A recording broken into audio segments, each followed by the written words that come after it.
दोस्त, आपका हमारे चैनल में स्वागत है। पिछले वीडियो में हमने कंप्यूटर मेमोरी लगभग ख़त्म कर दिया है। इस वीडियो में हम सीपीयू के बारे में जानेंगे।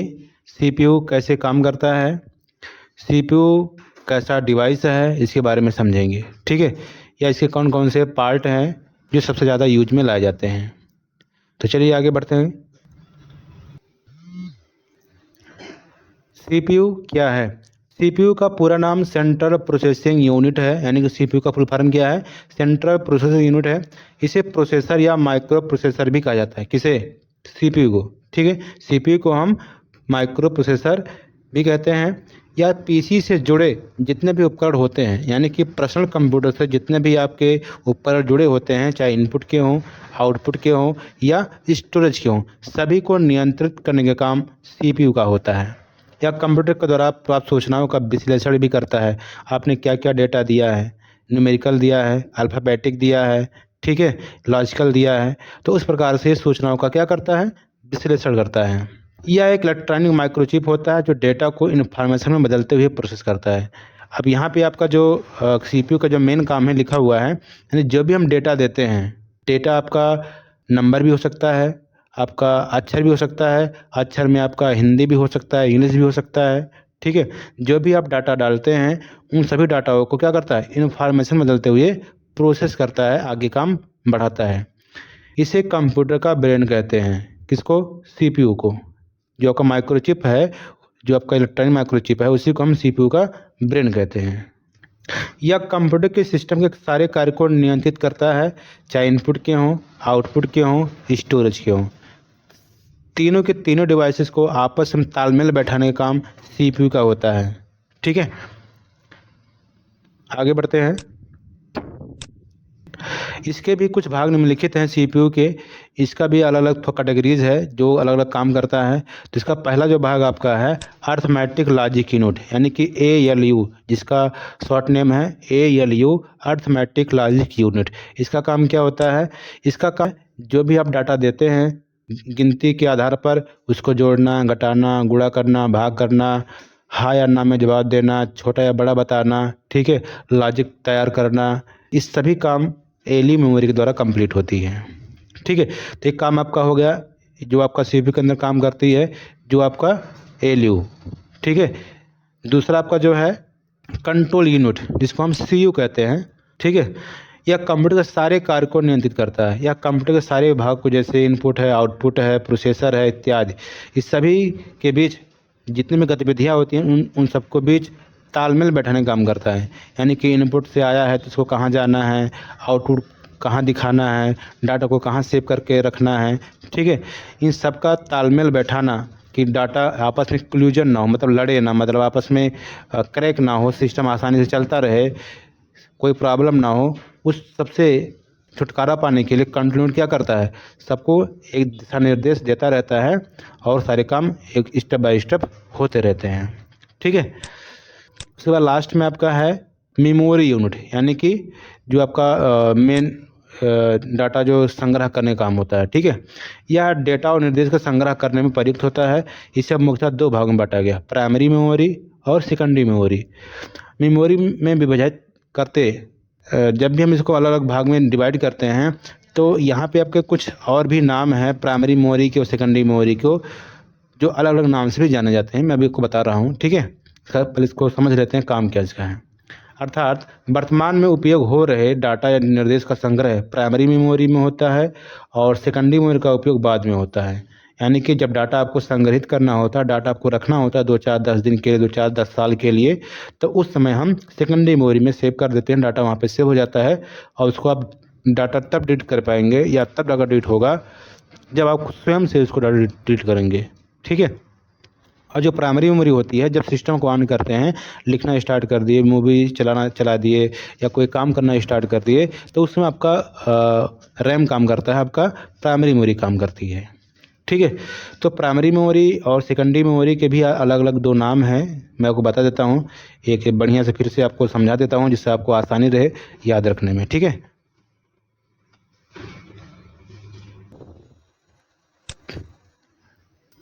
मेमोरी, ठीक है, ये आपका है, इसके दो भाग हैं जो आपको बताया गया, प्राइमरी मेमोरी और सेकेंडरी मेमोरी। तो प्राइमरी मेमोरी को भी दो नाम और से जाना जाता है, सेकेंडरी मेमोरी को भी दो और नाम से जाना जाता है। प्राइमरी मेमोरी को हम सेमी कंडक्टर मेमोरी और मेन मेमोरी के नाम से जानते हैं, और सेकेंडरी मेमोरी को हम auxiliary memory, bank storage memory के नाम से जानते हैं।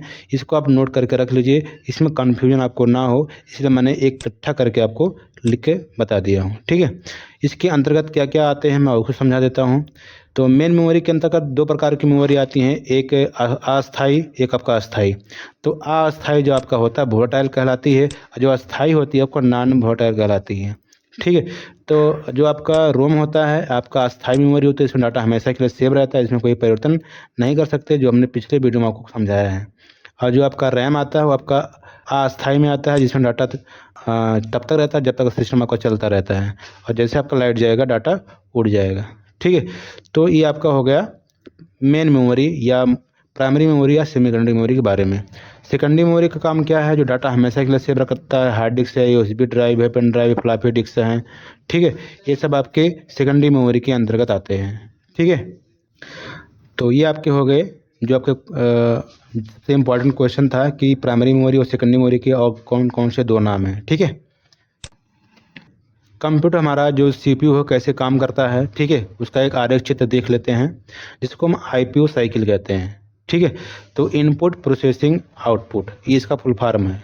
आईपीयू का क्या फुल फॉर्म है, इनपुट प्रोसेसिंग आउटपुट। ठीक है, तो ये आपका चित्र है जिसके अंदर सीपीयू होता है, सीपीयू का फुल फॉर्म का सेंट्रल प्रोसेसिंग यूनिट होता है, उसके अंदर आपके इनपुट डिवाइस लगे होते हैं जिसके द्वारा सूचना दी जाती है, जिसको हम सीयू कहते हैं, वो आपका सूचना लेता है। उसके बाद आपका फुल फॉर्म इसका है कंट्रोल यूनिट। ठीक है, और फिर सीयू क्या करता है, फिर प्राइमरी मेमोरी को डाटा दे देता है। प्राइमरी मेमोरी क्या करती है, उस डाटा को ले लेती है, लिख लेती है, पढ़ लेती है, फिर सीयू को वापस कर देती है कि हमने डाटा लिख लिया है, अब जो भी काम करना है इसके ऊपर से आप काम करिए। ठीक है, तो सीयू क्या करती है, अगर डाटा अर्थमेटिकल है तो आपका ऊपर भेज देगा, अगर आपका डाटा अर्थमेटिकल है तो ऊपर चला जाएगा, वहाँ से गुणा गणित होकर के फिर सीयू को वापस आ जाएगा, जिसका full form arithmetic logic unit है। फिर आपको वापस मिल जाएगा सीयू को वापस मिलने के बाद फिर डाटा आपको क्या करता है, अगर आपका डाटा दिखाना है तो आपको चला जाएगा स्क्रीन पर, अगर आपका डाटा सेव करना है तो चला जाएगा आपका ऑक्सिलरी स्टोरेज पर। ठीक है, तो अगर दिखाना है तो आपका आउटपुट डिवाइस में जाएगा, सेव करना है तो आपको यानी कि सेकेंडरी मेमोरी में चला जाएगा। जैसे ही डाटा सेकेंडरी मेमोरी में जाएगा प्राइमरी का खाली हो जाएगा, फिर दूसरा डाटा आपका आएगा जो प्राइमरी पे आपका भर जाएगा।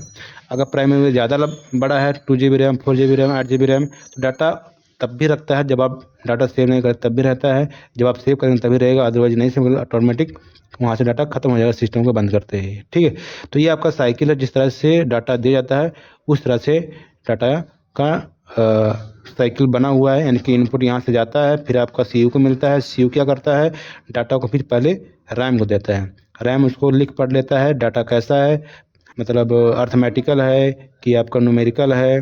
ठीक है, मतलब या फिर आपका केवल आपका दिखाना है सीपीयू पर उसमें आउटपुट में, तो ये आपका एलयू पे नहीं भेजेगा। ठीक है, तो डाटा इनपुट से जाता है तुरंत प्राइमरी मेमोरी को पहुंचता है, प्राइमरी फिर सीयू को वापस कर देता है। सीयू क्या करता है, अगर डाटा अगर देखने का केवल है तो आपका डायरेक्ट आपका आउटपुट पे आ जाएगा, अगर अर्थमेटिकल है तो ऊपर भेज करके गुणा गणित के फिर से वापस ले लेता है, फिर आपको आउटपुट में देता है, और फिर आप डाटा सेव कर देते हैं, तो फिर जाकर ये सेकंड मेमोरी में सेव हो जाता है। तो इस तरीके से आपका आईपीयू साइकिल काम करता है। तो इसके 5 प्रकार के प्रोसेस हैं। ये जो आपका पूरा जो प्रोसेस हुआ है वो 5 प्रकार में होता है या 5 पार्ट में हो जाता है, जो इस प्रकार से लिखा हुआ है। यानी जो प्रोसेस 5 स्टेप में फॉलो होता है, 5 स्टेप में कंप्लीट होता है। पहला इनपुटिंग का होगा, जो हमने बताया कि आपने कीबोर्ड से माउस इनपुट दिया, फिर दूसरा सीयू में जाता है जो कंट्रोल यूनिट करता है, तीसरा फिर स्टोर होता है रैम में, फिर उसके बाद दोबारा आपका काम देख लिया गया तो सेकेंडरी मेमोरी में जाकर के सेव हो जाता है, फिर प्रोसेस हो जाता है, कंप्लीट प्रोसेस हो जाने के बाद सिस्टम को बंद कर दिया जाता है। लास्ट में आपका क्या होता है, आउटपुट आपको मिल जाता है, आपके पास अगर पेन ड्राइव है पेन ड्राइव में रख सकते हैं या आपके सिस्टम के अंदर रह जाता है। ठीक है, अगर प्रिंट कर लें तो प्रिंट होकर आपके हाथ में आ जाता है। तो ये आपका 5 प्रोसेस होता है। हम 5 के बारे में पढ़ लेते हैं स्टेप बाय स्टेप। पहला आपका है इनपुटिंग। इनपुटिंग काम क्या होता है, एक ऐसा प्रोसेस होता है जो डाटा हम इनपुट करते हैं 0 1 के रूप में, मशीन को बताना पड़ता है, यानी कि अपनी भावनाओं को हम सिस्टम को बताते हैं, सिस्टम उसको अपनी भाषा में चेंज कर लेता है, जिसको हम बाइनरी कोड कहते हैं या 0 1 कहते हैं। ठीक है, तो ट्रांसलेट करने के बाद क्या करता है वो प्राइमरी मेमोरी के पास भेज देता है, रैम के पास, जैसे आप इनपुट करते हैं, इनपुट डाटा जाता है सिस्टम के अंदर। ऐसी एक बात तो याद रखिएगा कि जो भी डाटा सिस्टम के अंदर जाता है वो हमेशा 0101 के रूप में जाता है, आपके अक्षर के रूप में नहीं जाता है। आपको दिखता है केवल स्क्रीन पर अक्षर है और जाता है कीबोर्ड के माध्यम से अक्षर के तौर पर, लेकिन सिस्टम के अंदर 0101 के रूप में डाटा जाता है, उसी में डाटा कैलकुलेट भी होता है। ठीक है, फिर आपका स्टोरिंग आ जाता है। स्टोरिंग में क्या होता है, आपका डाटा जैसे ही इनपुट किया गया जा करके रैम में स्टोर हो जाता है। ठीक है, जो आपका तब तक डाटा स्टोर कर रखता है जब तक आप उस पर काम कर रहे होते हैं। ठीक है, दूसरा काम क्या हो गया, रैम में स्टोर हो गया। अब उस डाटा के ऊपर आपको क्या क्या काम करना है वो आगे भी प्रोसेस होता है। अब रैम आगे उसको बढ़ा जाता है, सीयू को वापस कर देता है। सीयू क्या करता है, आगे वो डाटा, अब आगे बढ़ते हैं प्रोसेसिंग। अगर वो डाटा अर्थमेटिकल है यानी कि न्यूमेरिकल है तो ऊपर भेज करके प्रोसेस करके फिर आपको वापस ले लेगा। अगर वो नहीं है तो आगे क्या कर देगा, आपके स्क्रीन पर शेयर कर देगा। आप देख लीजिए अपना का इनपुट ऐसा है। तो प्रोसेसिंग का काम क्या होता है, इनपुट से लेकर के दिखाने तक का जो भी प्रोसेस होता है, यानी कि जब तक आपने इनपुट दिया और जब तक आपका आउटपुट नहीं आ जाता है तब तक वो प्रोसेसिंग में रहता है। ठीक है, यानी कि आपने अपना आर दबाया तो आर जब तक आपके स्क्रीन पर नहीं आ जाता है, जितना टाइम लगता है आने में, वो आपका प्रोसेस कहलाता है। ठीक है, या आपने कोई कैलकुलेशन किया 5 + 5 10, जब तक आंसर नहीं आता आपके स्क्रीन पर तब तक वो आपका प्रोसेसिंग में रहता है। लेकिन बहुत स्पीड से आपका आंसर आ जाता है तो बहुत चंद सेकंड में ही आपका वो प्रोसेस हो जाता है। ठीक है, तो प्रोसेस क्या है, एक ऐसा प्रोसेस होता है डाटा जो इन्फॉर्मेशन चेंज करने के बाद प्राइमरी मेमोरी के माध्यम से होते हुए आउटपुट को ट्रांसफर कर देता है। ठीक है, फिर आपका कंट्रोलिंग क्या है, कंप्यूटर में यह प्रोसेस सिस्टम के ऑल एक्टिविटीज़ को कंट्रोल करने का काम करता है। एक्टिविटीज़ का मतलब क्या होगा कि आपने उस डाटा में करना क्या चाहते हैं, जोड़ना है, घटाना है, गुणा करना है, भाग करना है, लॉजिकल लगाना है। ठीक है, या मूवी देख रहे हैं तो मूवी में के तौर पर चलचित्र दिखाना है। जो भी एक्टिविटी फटाफट आप दे रहे हो उसी के हिसाब से क्या होता है, डाटा को कंट्रोल होता रहता है। नंबरिंग जोड़ रहे हैं तो आपका जोड़ रहा हो, घटा रहे हैं तो घटा रहा है, फिर आप और कुछ करें और कुछ हो रहा है, लास्ट में आपको जो फाइनल रिजल्ट आता है वो आपके आउटपुट के रूप में जाता है। तो कंट्रोल का काम क्या होता है, जो भी आप डाटा प्रोसेस करवा रहे हो, जो भी डाटा सिस्टम को दिए हो, उसके पूरे एक्टिविटीज़ को कंट्रोल करने का काम होता है। आपने डाटा दिया, देख लिया, देखने के बाद सेव कर दिया, फिर कट कर दिया, डिलीट कर दिया, क्या किया हो, उस सभी डाटा को एक्टिविटी को मतलब क्या करता है, कंट्रोल करने का काम करता है कंट्रोलिंग। ठीक है, फिर आपका लास्ट में अब क्या होता है, आउटपुट हो जाता है। आउटपुट आप जानते ही हैं कि जो भी आपने काम किया है वही काम आपको दिखाने का काम करता है, जो अभी अपनी इन्फॉर्मेशन आपने दिया था। ठीक है, तो यह कंप्यूटर में दिखाता है। कंप्यूटर आउटपुट एक इन्फॉर्मेशन होता है जो कंप्यूटर जनरेट करता है। जो भी आपने काम किया उस काम के अनुसार या जो रिजल्ट के अनुसार आपके स्क्रीन पर बन करके आ जाता है। कोई चित्र आ जाएगा, नंबर तो नंबर बन के आ जाएगा, या कुछ भी हो, XYZ जो आपने इनपुट किया है उसका आउटपुट आपके स्क्रीन पर आ जाता है। आपको अगर अच्छा लगता है तो आप सेव कर देते हैं, आपका सेकेंडरी में चला जाता है। अच्छा नहीं लगता कट कर देते हैं, फिर रैम से भी खाली हो जाता है, आपका पूरा सिस्टम खाली हो जाता है। इस तरीके से CPU आपका काम करता है। डाटा का आवागमन का यही आपका रास्ता होता है। ठीक है, तो इसमें आपने जो आउटपुट में क्या आता है, आउटपुट में का रिपोर्ट आता है, डॉक्यूमेंट आते हैं, म्यूजिक होते हैं, ग्राफ होते हैं, पिक्चर्स होते हैं। ये सब आपके एग्जाम्पल हैं जो आपके रिपोर्ट में लास्ट बन के आपके स्क्रीन पर आते हैं। ठीक है, तो ये सारे के सारे डाटा पहले क्या होते हैं, इनपुट किए जाते हैं, फिर आपका कंट्रोलिंग किए जाते हैं, बनाए जाते हैं, फिर आपका लास्ट में आउटपुट आपको देखने को मिल जाता है। अब चाहे आप डाटा सेकेंडरी मेमोरी में जा करके पेन ड्राइव में सेव कर लो या आप आपके हार्ड डिस्क में सेव कर लीजिए। ठीक है, वो भी आपको कहाँ दिखेगा, जब आप स्क्रीन वीडियो में मिलेंगे नेक्स्ट चैप्टर के साथ।